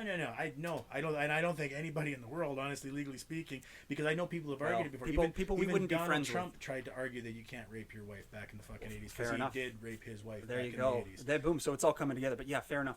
I'm not saying that we'd be friends with these people. You can say nobody acts like that, but we wouldn't be friends. Fuck, absolutely, people would act like that because we they wouldn't think be friends with them because they think, well, no, fuck, maybe I am fucking friends. I don't know, man. That's the shit about all this. It's behind closed doors. It's bedroom fucking time, right? Well, ultimately, that's what Danny's mistake would be at the end of the day. If you're talking about, hey, why is he liable? People would say because they weren't married. I mean, at the end of the day, No, I was married, and if I jerked off onto my wife while she was asleep and I didn't tell her about it, She'd be mad. oh, at the bare fucking minimum. But do you At think the if she went bare public? minimum. But do you think if she went public, do you think she she'd get in- divorced me for that? She could divorce you. Because I do that to a stranger. That is 100% an assault. So because we signed a fucking contract that says we're gonna stick it out and share fucking a bank account, I get to do the thing to her that would be an assault to a stranger. Seems stupid. Nope. Hey, That's the rule, dude. Let me say my anybody listening, do not think that if you have a wife, you can just do whatever you want to them. That's not the fucking rule. It's still, it never stops. Consent is for fucking ever. Yeah. And again, like I said, even if you've done the thing 1,000 fucking times, maybe 1,001 is the time that they're just like, you know what, I'm over it. You know what I mean? I don't want to do that thing anymore. You don't get to argue that, well, it was 1,000 times before, you know? And again, I'm telling you this because I've learned this through fucking relationships and being like, no, that's not fucking right. Like, it's like, okay, well, fuck. You know, and it's a fuck up on my behalf for not having the conversation and not articulating what it was I wanted even before you started. And I mean, that's a hard thing and weird for people a lot of times because it's sex and you want it to be spontaneous and happen. But I mean, if you're going to start getting out of the pocket on stuff, start having some fucking conversations. You want to get, other than the vanilla, you got to have a fucking conversation. You can't spring anything above fucking, you know what I mean? Like the first time you meet somebody, anything beyond that, you got to start fucking talking because yeah, people got fucking boundaries and shit, and it might not be what you thought they were based on their other actions in the past, right? Yeah. This thing was fine, why isn't that? Well, you equate them as similar or a value, and they don't, right? And again, it could even be something that's triggering them for them at that point, because you talk to a woman, you know they've got some fucking form of assault or abuse in their fucking past. So you hit something that seems like a normal thing to you, and that's a triggering thing for them. You know, they may not even know how to articulate that because they're not done dealing with that trauma. But you should be attuned and aware to it because you want to have a fucking relationship with this person, clearly. Like, you know, that's part of it. Yeah. But it's not easy. It's not the easy way to do it. But again, the easy way leads to, well, I don't know what he said or she said. Well, I thought it was okay, and I, you know, all this bullshit we're talking about. Yeah. When it's like, well, quit taking the fucking easy way for a little bit. Let's just for sure. Do the difficult thing and then have the fucking benefit of what that is. You know, at least, and then you know, because I think a lot of times too, that's you don't want to hear a fucking no. Guys don't want to hear a no. Well, if I don't ask directly and if I don't have the conversation and I kind of weasel towards it, well, then maybe it'll just happen or I'll kind of trick her into it. And it's like, now you want to live your fucking life, man. You know, when like every woman I know appreciates direct. They appreciate that, you know. And I don't know, man. That's not been my experience. No, what I would say about that is I'll say that that's a very good and nuanced opinion. Oh, thank you. It's like, so there's that side of it, which should be what everybody listening should think. And then there's other people out there that are crazy who are like, because if you want to talk about the facts of it, it's like marriage is a religious contract of ownership of a woman. So yeah, I know. So the old view, Live with that as you will. Yeah, the old view was you can do whatever you wanted to your wife, and but the new view is very different, people. So get used to it. And yeah, the old view, you could have slaves, you could fucking all the other horrible shit you could do because you had ownership over people because they were property. Turns out they're not. Turns out a human can't be property. Weird. Yeah, weird. They want to be treated like humans. So what else do we got? I mean, we could talk about something macro for a second. Let's just see like what we come to on this. So what do you think about Kamala Harris? Actually, you know what? Man, that's the thing about cancel culture is you're seeing CEOs step down from being CEOs. Like Bezos and Musk have both stepped down as the CEOs of their companies, and now they're just members of the board. It's because they see what's going on with the cancel culture. Less liability. Mm-hmm. Yeah. No, absolutely. And that's so what? That's billionaires doing billionaire shit that moves liability around and moves money around so it doesn't they don't get held accountable for their fucking shit, right? Yeah. None of it's going to slow anything down or derail anything as far as that. Like those guys are at a whole different fucking level. They're never accountable for anything. One other thing that's happening right now, it's kind of funny because I imagine people wouldn't have expected this from the first black vice president, but Kamala Harris is firing a bunch of people for smoking weed. We talked about that earlier. I'm not so sure how I feel about that. I know her justification of it was that weed is still federally legal, so hey, I can get rid of all the people that I don't like. You know, any of these people that smoke weed, I'm going to get rid of them. And before she was vice president, she was known for, or was that Tulsi Gabbard? I think it was Kamala. She was the one who was putting all those people in jail for like marijuana possession. Yeah. Oh yeah, she was a very hard-nosed prosecutor. On marijuana. Yep, she was. They say she was heavy-handed in lots of ways. But it's interesting because if you think about it, like even that. So she fires a handful of staffers, who was, from what I understand, are inconsequential. They weren't people that were like, you know, holding positions that were like important or anything like that. It wasn't like anybody got run out for fucking weed. But she's making the argument that like, well, no, these are the rules. and they're coming in after a presidency of where there was very few fucking rules. So maybe this is her attempt to go like, no, we're following the fucking rules here. If the federal rules for federal employees are they don't fucking smoke weed, okay, when you're at your home state and you're doing your fucking thing and you got enough time off to get it out of your system and you can get tested, then that's the legal world within you can work with when you're there. But if you're going home and you're smoking it and it's illegal in your fucking state and you're a federal employee, even if you're just a page running around here, you're still going to get fired because we've got to show that we're going to be the fucking law and order one, so we can steal a bunch of these Republicans because that's the law and order party. And if we can start showing them, no, within our own party, we're going to crack down on shit that even if we think is ridiculous, it's the fucking rules. So that could very well be their fucking angle on this. It's not even like her preference on it. It could just be a little grab to try and snag, another 5% of Republican votes if they can. To like her, exactly. She can be the right. She can be the right side, and then Biden, because Biden's being a pretty pure left president, so she's kind of being the. I don't even know how much of this is him though. You know what I mean? Because he's got a lot of like scrappy motherfuckers in these different cabinets, Bernie Sanders and shit, right? Like like isn't Bernie Sanders finance minister? Like they made I think he is, and that's like the most frugal motherfucker maybe in the world, and he's in charge of finance. I'm like, nice move away from Stephen Mnuchin, I think was the last one, and he was a piece of shit. But frugal. But then he brings out the biggest rescue bill that we've ever had. That one, that $1 trillion one. Yeah. Other thing, this is on the vein of cancel culture. We can get off the macro politician stuff. You're a music guy. Do you know who Morgan Wallen is? Morgan Wallen, nope. He's a great country musician. He was recently canceled. Sorry to continue to talk about cancel culture, but it's just starting to fucking build up on me because so many white people are getting canceled. I'm sure that's what he meant. I'm looking out for the whites, folks. Oh, Jesus Christ. So let's support his views from this point on. Yeah, there you go. These are views. I'm a white supremacist through and through. What's the symbol? Is that a hand symbol? Is this taking a left turn here? Morgan Wallen is I'm not a white supremacist, folks. Morgan Wallen he's a country singer, and I saw him. So the video is he was in his front lawn. He came back from a night of partying, and he lives in a duplex. Like you've seen the duplexes around these areas where they're just those skinny, tall ones. Sure. He lives in one of those, and he's a fucking world famous country musician. I don't know what he's doing with his money, but clearly not the right things. And music doesn't always pay what you think it pays. Yeah. So he's on his front lawn and he's talking to his buddy, which is another white guy, and he's like he says the N-word, and his neighbor across the street has a security camera, and they caught it. Somehow the mic on that security camera caught it all the way across the road. They probably knew that he lived across the road and put a special mic on there. Sure, but anyway, they caught him saying the N-word, and he's fucking canceled. Sure. I love the guy, man. You should look him up and hear some of his music because you'll know it and you'll be like, oh shit, this guy's canceled now? Yeah. Because he's the nicest guy ever. But they caught him drunkenly on his neighborhood he called his buddy because his buddy was drunk and had puked. He's like, oh, you're a pussy ass N. Oh, and he got canceled for that. And you want to hear something funny? How it connects to us is on my last podcast, episode 26, I had a guest on who's from America. He's from USA and he is from Texas. And he has some very raw views about all this stuff. Let's just say more of a person who agrees with me. I'm in the middle, but he is more on the right. And he said the N-word on this podcast. But he didn't say it in a derogatory. He didn't say. Yeah. So episode 26, if you guys want to see that, but he didn't say it in a derogatory way. We were referring to an old book. I guess what is it? Of Mice and Men or something, where there's a character who's named N-word. N-word Jim. And that was fucking Huck Finn.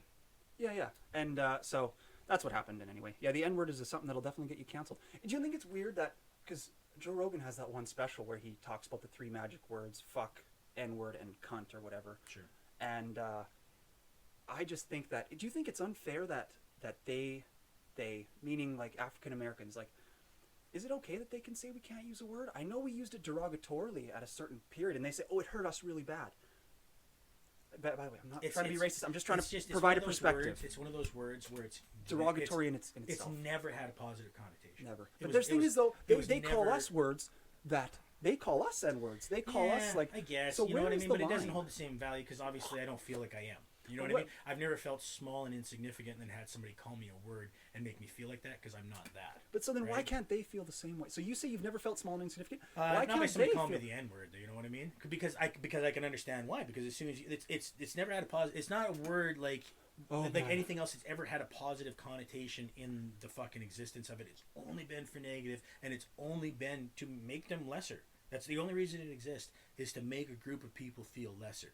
And then even But they have words like that too that that's fine. we don't ban. You can use it amongst yourselves, and you know what I mean. Like that makes sense. But like again, we were the oppressive force that did. Even if it wasn't us personally, it was people who looked like us and had similar societal standards as us. So we just can't keep fucking using it. You know what I mean? Yeah. And if they want to, by all means, go right the fucking ahead and do what you want. That's your shit. But then also, like, be accountable eventually for the negative connotations that come with that. Because Well, if you you're touched using on it something there. jokingly all If the I time, could just quickly interject, it would I be, get it. because you said, like, sorry to interject, but like you said that if you said it's not okay that we use it, and then you said but if they want to keep using it, all the power to you.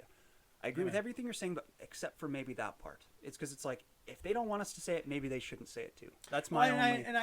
I feel like many people are eventually get to that point where they're like, look at, I know this. Like, there's a lot of black advocates. There's a lot of black people who are on that side where they say, hey guys, they're talking to the as other. people get further and further away from it being comfortable and part of an identifier, because for a while it was kind of a point of pride to be like, you know what, fuck you. You can't say this. I can say this amongst my friends. And if you think I'm fucking, you think I'm hard to deal with now, wait till I'm being what you think I am. You know what I mean? And it's kind of like it was a way to get power back against these people that had used that again. I've used this against you for generations, and now you're using it back against me, and I got no fucking defense to it, because it's really maybe the one word in fucking existence that if you say and you're not of the right demographic, it's like, that's fucking it. You're done. And to be fair though, I also don't think that that's necessarily true. That if you're just say the word totally out of fucking context, you just say it. I don't think you get destroyed for that. I think it is when you do use it negatively, if you do use it in a way that is meant to fucking bring somebody down. And like in that example right there where he's drunk with his friends and he's using it as a way to go after him. Yeah, I wish that society that's could tough, see because that. it's like, I understand being upset by using the word, but who was it directed at and what was the intent? Was the intent to repress and hurt that person who clearly wasn't like, I don't know, was this a black person he said it to, or was it No, just so if it's someone who's not of that ancestry, like clearly that's not what you're implying there. You're not implying that history attached to it when you do that. Yeah. You say it to a black guy and you're a white dude, yes you do, sir. Yes. That's what you mean when you say it to them. 100%. But you say it drunk, joking around with your buddies, and especially attaching as you're walking into your front door. You know what I mean? It's like you're talking trash when you're on your own property, right? It's like you're talking shit. You say terrible, horrible things to your friends that you'd never fucking say to a stranger, and you'd never mean. You'd never mean these things that you say to your friends, because you're just trying to take the piss out of them. You're trying to give them a hard time. You guys are drunk and you're buddies, and I understand that. And it's like, motherfucker, if you're a wordsmith too, I guess try to be more conscious like of the Theo shit. Vaughn. Trying to be more conscious of the shit you're saying, right? Well, but Theo Vaughn is a wordsmith. I'll riff for a second. Theo Vaughn is a wordsmith because many people say that he's as racist as they get, and he's had experience. People allow him to be racist because he's had experiences where he's had these things where, like, he was robbed and beat up, and he's had all these bad things happen to him from African Americans. So people like let him be racist, but he's also very tricky with it. So let me say one final thing here. What was I going to say? Oh yeah. So I was going to talk because you said so the oppressive forces thing. So you said, white people are the oppressive forces, and we've happened to be there. In that particular dynamic. Yeah. Well, I don't mean overarching. I don't mean forever. It's always ever been white people. Well, you can. I would say, because people say, "Well, Attila the Hun, how white was he?" You know what I mean? Yeah, fucking Genghis Khan, how fucking white was he? True. And it's like, there's been oppressive forces of other colors. It's just, in the current fucking dynamic, generally it's us. So what I was going to work up to is I was going to ask you, why do you think that white people are now? We're in modern now, but let's say 100 years before now, 300 years before now.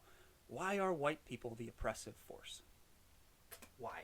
Look, I think honestly, when you look at how it kind of, this is going to be a fucking history. Yeah. By the way, guys, this barely is not what we should be talking about because we're just riffing right now. Historians should be talking about this. It's control of resources, right? It's always control of resources. That's why England was able to fucking colonize most of the world when they're a tiny island nation that doesn't have the population to do it. But they got enough resources and enough different places that they can lay claim to, that they can control a vast amount of fucking land and wealth, right? So that's what it's always been about. The rest of the world wanted to emulate what their lifestyle was like. I don't know why we have become the oppressive force. Because we opposed it when we were being imperialistic and colonizing. That's what you do. You don't embrace the existing culture and figure out how to integrate yourself. You tell them, no, these are the new rules. Here's the new church. Lose the fucking deer god. Lose the fucking sun god. We got this one god. Here's a book tells you how to run it. You don't know how to read. Okay, put them in a fucking school. Cut their hair. That's what you're talking about residential schools. That's what imperialism was. That's so here's the question. So let's get into a specific question about that now. So we've got all these oppressive. Colonialism, sorry. Yeah. Yeah, so more specific questions to try to bring this deeper. So we were the oppressive force. So if there's two groups, and if each group thinks that they have objectively the better way of being, like who can decide who's right? Like, well, here's the thing, right? You can do that and then let it exist, right? You don't have to impose that upon someone to tell them, no, you know when the you're living imposition wrong, happens, though? and I need to fucking fix it. Well, when they do come into conflict, right? Yeah, the conflict, but generally, as well conflict only comes from control of resources. Yeah, that's the only reason we had conflict. Everybody else could, you know, and not to say that there was never conflict amongst tribes, but right. See, that's what I was going to get to. But that would have been, again, what was the resource that they were fighting over? Was it a hunting ground? Was it somebody to breed with? Was it whatever the fuck it was? It was generally not just because. You know Do you what think I mean? so? Let's teleport ourselves back to, like, let's say 1850 or something, or even earlier, 1750. So we're all coming here, we're colonizing, and we're having that debate, like the problem, like we were talking about. So the white people thought that their stuff was better, and they were taking care of their kids better, and they were taking care of their wives better. And then they looked at the Native Americans. We're talking about Native Americans now, Canada colonization. Then the Native Americans thought that they had it better, and they said, all we need is the land. And then, like, there's people that say, oh, we took all their, by overpopulation, because we took away their resources, meaning the animals and stuff and the land. It's tough, because I feel like people before us almost decided what was the, because you can call it oppression or you can call it progress. What do we call it? Well, and how do we know what to call it? I don't know that they did any of that with the intent to help any of the Native Americans. Let's talk about residential schools specifically. I think the intention of that is to control and assimilate.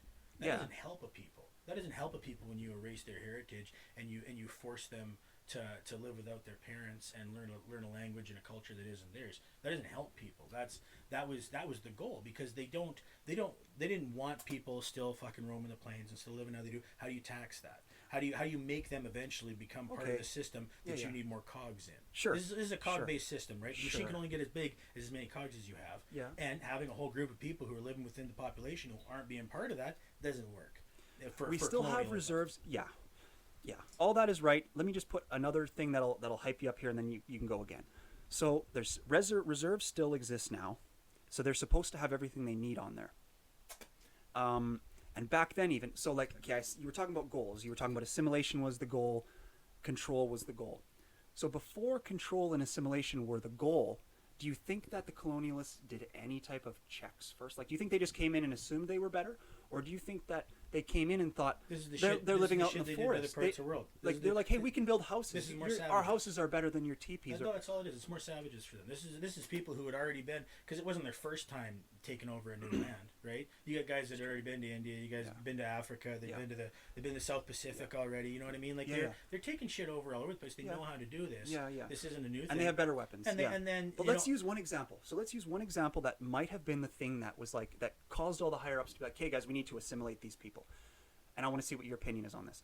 So like, maybe before assimilation was happening, maybe they like residential schools, they were like, you guys are learning the land and all that kind of stuff. You're learning your own languages in your tribes, and that's great. Maybe because like residential schools are tricky, because me and many people have debated about this. So specifically, if you were to compare a Native American person living in Canada in 1910, so they were living, let's say they hadn't been affected by residential schools yet, they were still with their tribes and that kind of stuff. So they were going out every day.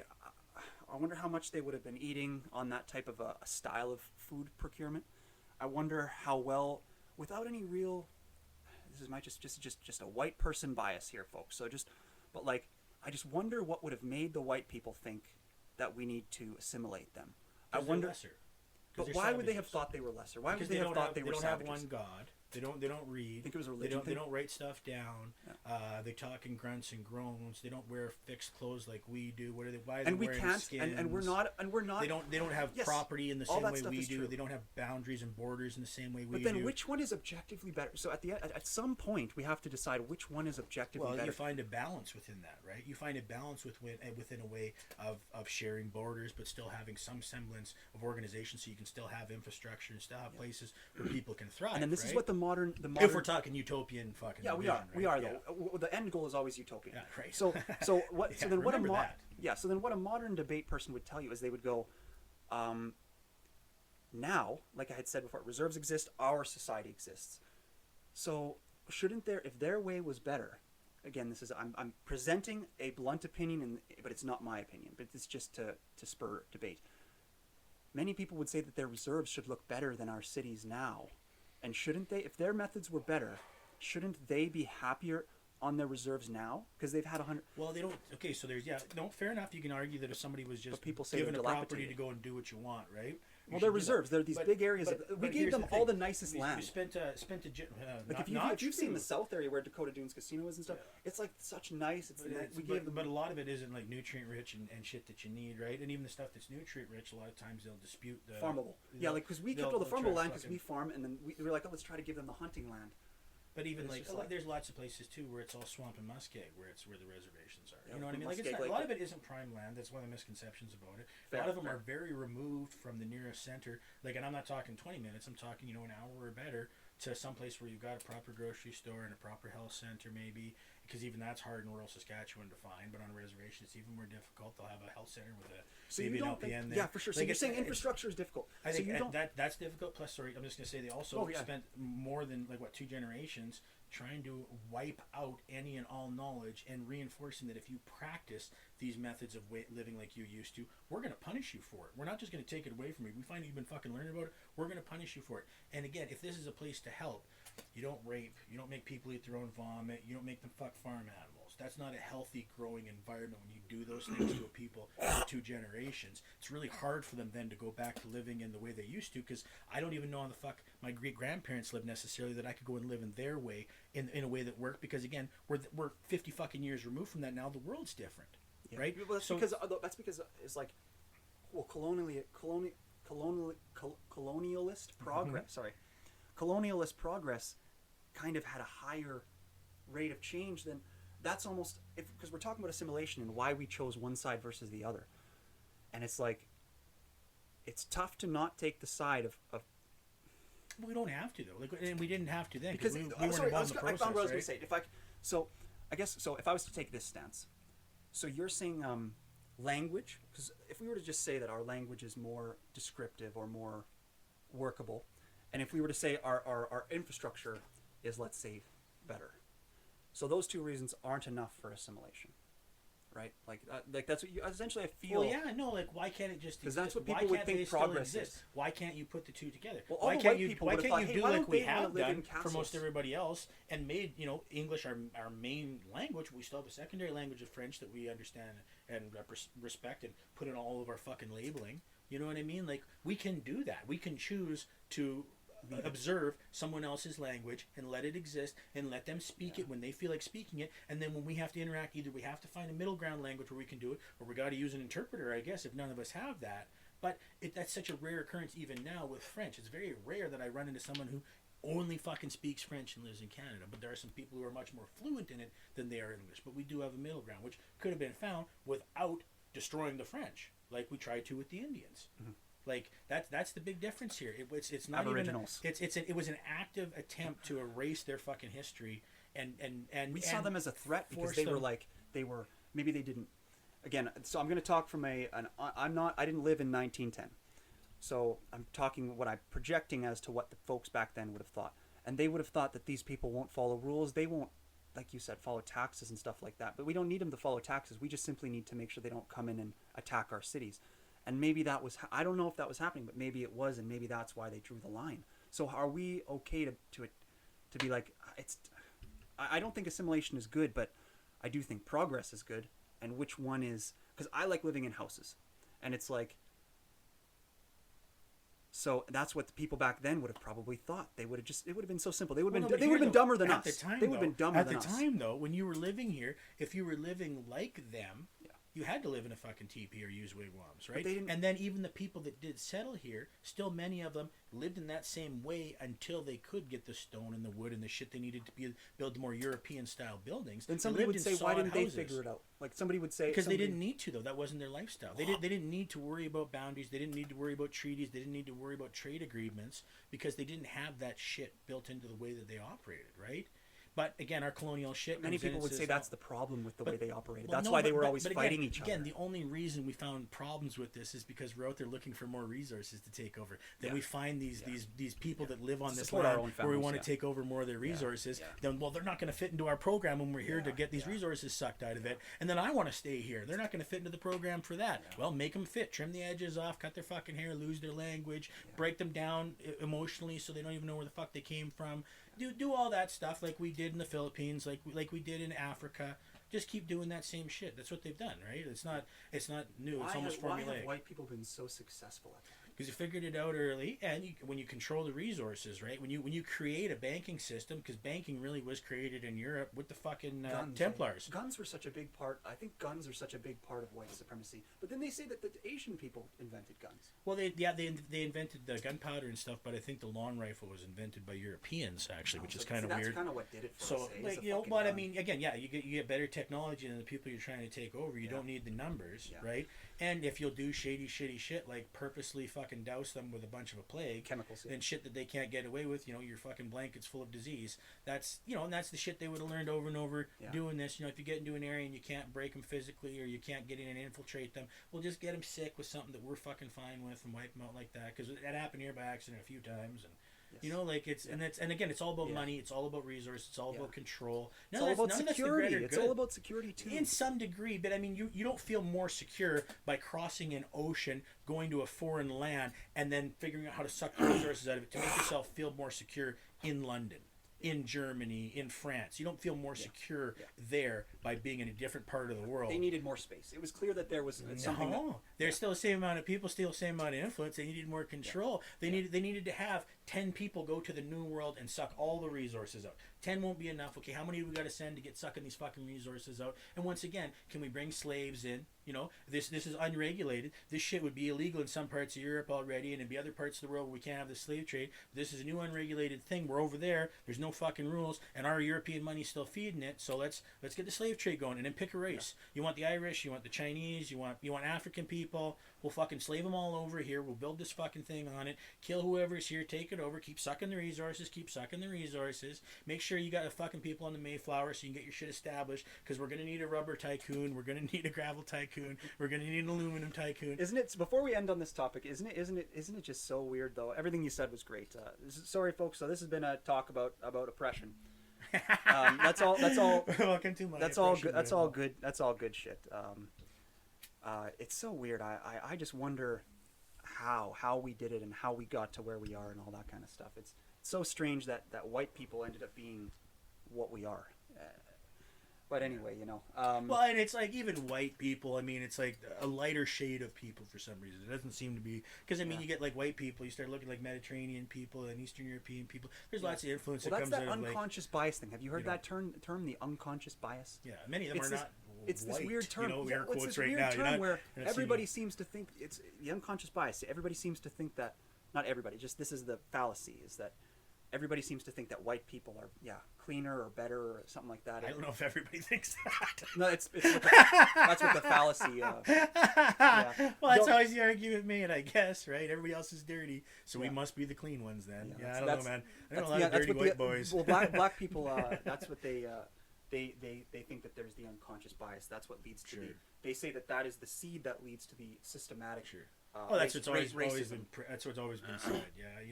Well, even like what is it, Mormonism, where they say like black people are actually tainted souls. That's why they're black. And you're just like, that's how you can tell the bad ones because they're in the black ones. And you're like, what the fuck are you talking about? We all come from them, so I guess we're all. I don't know. There you go, right? Yeah. Well, they don't believe any of that shit. They're only 2,000 or 6,000 years old or whatever, right? Young Earth Dinosaurs Christians. are fake. Yeah. Young Earth Mormons. Yeah. So stupid. So stupid. So live your best life, you fucking flat Earth weirdos. Yeah. So we've been talking about a little bit of MMA. Hey, so the most recent one, Francis Ngannou had his nice knockout. We were talking about McSweeney there. What the fuck is his name? The skinny guy. Sugar Sean O'Malley. He won his fight, but I think that they just sent a patsy out there for him to continue his unbeaten record. I did recognize the guy's name. Was it Ricardo Almeida, maybe? Oh, yeah. I don't know. Yeah, so it's been some pretty good MMA going on lately. McGregor's finally losing. He lost his last two fights. He lost against that first guy who stomped his foot into oblivion. And then the most recent one that he lost was Poirier. That was an amazing fight. Man, the Poirier fight was so good. I was happy to see Poirier win. What about you? Oh, I'm a big fan of Dustin Poirier. I think I think he's a stud. his attack was like where he would obviously lead with the calf kick and then just come out with punch. Like he's attacking from two different ways. And McGregor's style with that wide stance, he was fucked. I don't think that Poirier definitely exposed McGregor in an insane way. He adjusted from their first fight. Oh yeah. And he wasn't so shell shocked and starstruck, you know. Like, yeah, that's true. Yeah. McGregor catches guys off guard, and he does get in their fucking heads. Even if you're at the highest level, you're still like, well, fuck, am I really the best? This guy going in? This guy keeps telling me he's the best, and he's gonna whoop my ass. And, fuck, is that really true though? Yeah. You know, yeah. So, what's where's your favorite place to get pizza in the city? Oh, where the fuck was it that I just had some really good pizza recently? Actually, was it the Black Pepper? The Red Pepper? Black Pepper's the Indian restaurant. Do they do pizza? No, this place, it was over in 22nd. It was a pizza place. Fuck, I can't remember what it was, but Buddy recommended it, and it was delightful. So yeah, is it one of those hipster places on kind of eastern 22nd Street, like kind of closer down to Idlewild? That gentrified area? No. It's further out. It's on. It's an older pizza place, like right by the tracks, actually, right where the oil change is. Anybody not from Saskatoon? By the oil change by the tracks stuff. There. The one pizza place whose name I can't remember. But yeah, it was really goddamn good. Enjoyed that shit. I think my favorite restaurant, for pizza, I like Papa John's. Because they got the racist undertones. I love to eat that racist pizza. Every bite, I feel like a white supremacist. I eat 2.5 pizzas a day, also, just to keep fit. Yeah, 40 pizzas in 30 days. So funny. I love Papa John's because it feeds my white supremacy. That's what I should have said. That's a funnier joke than me trying to fumble for the fucking name of the one that I was actually into. Yeah, you just got to go straight to jokes. Like an idiot. Dude, you know who Chris Stefano is, man? What am I even here for? Oh, yes, Chrissy D. Yeah. I've been trying to learn from him. He's so funny. He doesn't give a fuck about what he says. Funny. So then, my favorite restaurant. Giannis Papas. He's good, but they split up. Hey. Yeah. Oh, they're not doing that. No. Now he's with Sal Volcano. Oh, was it Hey Babe? Is that what it is? So good. Yeah. Yeah. Hey Babe. It's good for just audio. Yeah. There's some that I like to watch. Them some thick boys too. You like looking at thick boys on video. Some thick boys. Yeah. My favorite restaurant in the city is Granada House.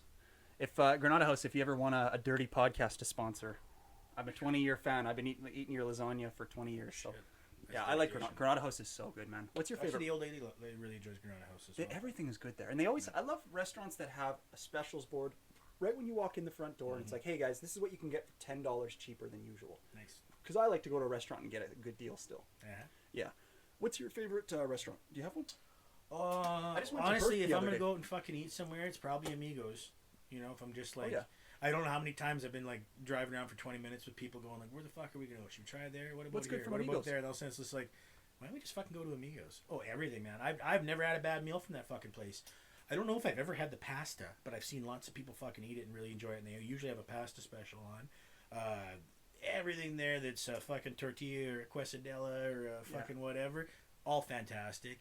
Their veggie burgers fucking awesome, and the regular burgers, man, they don't do anything wrong. And they actually just recently started. Something's gonna be a plug for fucking Amigos, but they just recently started selling a bunch of their sauces because they were kind of known for because they're trying to make up for not having the live events. So they got to make more money. That was their bread and goddamn butter. Right? Yeah, so same as Capital. Like I've been seeing a lot of stuff. They've been doing some good food. Yeah. And I like the Capital. I think this is true, but plug for Capital because you guys are awesome. I'm pretty sure that musicians, if you go to the Capital, they'll give you free food like most of the time. If you performed there before. Oh really? And you go there, they know you. They'll give you a free meal. Oh sure, I know a few guys that go there. Musicians. Get your grub on. Go get your grub on. No, it's actually I've seen more people going there for food. I think that's a smart move in this pandemic. Is fucking pandemic. Start I like how you're on one side of it, but then you call it a pandemic. Like fucking around. Yeah. Get selling some food. Right, it's a bar, and then I think that's gonna stick, right? Because you're gonna gain so many more fucking people than just keep doing the thing you've been doing at a limited capacity. Change lanes a little. It's gonna suck. It's gonna be an adjustment, but then you're gonna gain people through those fucking food sales. You maybe even get them into the bar, picking it up until that opens up, and then they go, holy fuck, this place is cool. I'll have to come back here when there's a show, right? Like how that shit all breeds, right? And then you're also a place that still has a full kitchen, and you can go to a bar and actually get something good to fucking eat instead keep your cooks employed. I hope Black Cat keeps running their fucking kitchen for a while because they've got some great food coming out of Black there. Cat is awesome. And it was always nice to grab a slice while you were there, but there was, unless you were going to go next door when whatever restaurant was open, you couldn't just grab something off the menu. So now I hope that's something they maintain because it's fucking kind of nice when you go to a bar you like to get wasted at to actually, maybe eat a lasagna at 11:30. You know what I mean? Yeah, totally. Oh, fucking eat a bunch of lasagna now. Yeah. So This is a weird one. Like, well, no, we won't do that one yet. Like, so where do you get your information from? Like, what kind of news sources do you like to like? What do you watch your shows on Amazon Prime, and then you watch your podcasts. If you're gonna try to, if something just happened, like let's say, like, so what are you listening to? Do you listen to the news at all? Oh yeah, no, I'll throw on some fucking YouTube and just quickly search for whatever the news was for the day. Get it through, from the local YouTube stuff like fucking Global, because I mean that's right out of Saskatoon, or any CBC or CTV or whatever. I feel like they're still biased and all that shit, but it's not as crazy biased as the U.S. And then if I'm looking for U.S. stuff, a lot of times fucking CNN is kind of where I'll look, because it seems it's still left leaning, and definitely there's lots of bullshit that I'm like, why would you fucking say it like that? You're showing your bias more by putting it that way instead of just saying what the facts are, and then you're losing more people because like you're doing yourself a disservice by taking this little extra shot. Even though you can, and the other side's doing it. Fucking all the media is like kind that, of in man. crisis. It gets a little fucking tit for tat, right? Yeah. But yeah, I know that. Like, I mean, I don't know. Fucking Rachel Maddow. If anybody listens to Rachel Maddow, show that she's I don't know, man. Some people don't like her, but generally they're just really, really right leaning people, and for the reasons that they wouldn't like her to begin with. But like as far as breaking down a story and showing you the whole picture, fuck, she does a good job at that. You'll be watching the show and she goes, so it was 1946. You're like, holy fuck, run for one now. And she'll come all the way up to today with whatever that shit built on it over generations and decades. And this started that, and that made this law, and this brought to this, so that now today they could do this. And these guys have known this for 20 years, and this is what they've been working towards. Yeah. And you can kind of see the whole big picture instead of just the fucking headline. So she does a really good job of that. And there's a couple other ones. There's that. Chris Hayes is kind of entertaining, and I mean I don't feel as much bias with him, and so ultimately, but there's a few other like even left and right leaning ones online. Sort of like Young Turks, they're very fucking left leaning and always trying to battle with somebody. But if I just want to know, hey, what's going on right now? Well, this is the thing that happened, and then as soon as it starts to be so now this is my opinion on it. Blurt, I shut that off, and then I just want to hear what the fuck happened. You know what I mean? I know it just happened. It was put up 20 minutes ago. Or sometimes I will listen to the fucking Ben Shapiro's and the fucking what's his other name that's in hot water right now for that Jordan guy. Peterson. Fucking the guys Michael that I definitely don't see eye to eye with it all, but I still want to hear what they're saying about things to understand why it is that I should still continue to be annoyed with them. Or, maybe they are making some valid point in there somewhere, and then you still get some nugget of knowledge that you can still take. If you get something good and a value from a shitty place, you still have something good and a value, right? Yeah. But it's just I don't find much good and value in that, other than comedic premise, or at least I know enough about Ben Shapiro to tuck my penis back when I talk about it. You know what I mean? Yeah. Again, I want him and his listeners to be comfortable. Yeah. Okay, guys. So, yeah.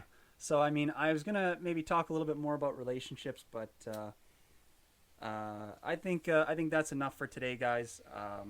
Thanks to Dusty. Thanks to Dusty, the comedian, for coming on and providing his amazingly complex opinions, as usual. Just try to keep up with his words, because he talks really fast.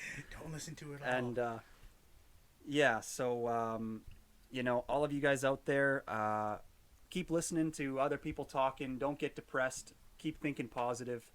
The world isn't going to end. It's going to keep going. Even though coronavirus feels like it's going to end the world, it's definitely not going to. Guys like Dusty and me are always going to exist out there, giving the real talks. You can't get canceled in one day. There's a real discussion about anything that could happen. So, we're really thankful that we got Dusty on today. We really appreciate you. And thanks for coming on. We will say goodbye today. That's Canadian Talk, episode 28, out. Thanks, man. Yeah.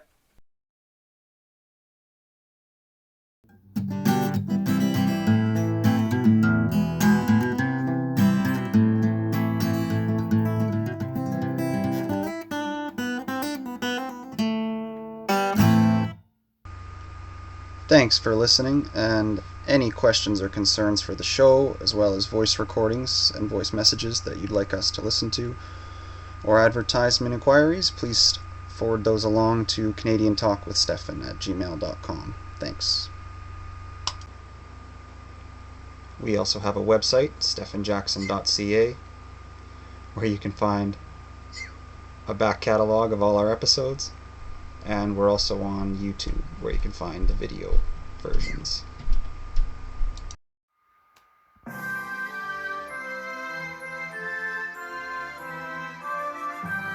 Canadian Talk.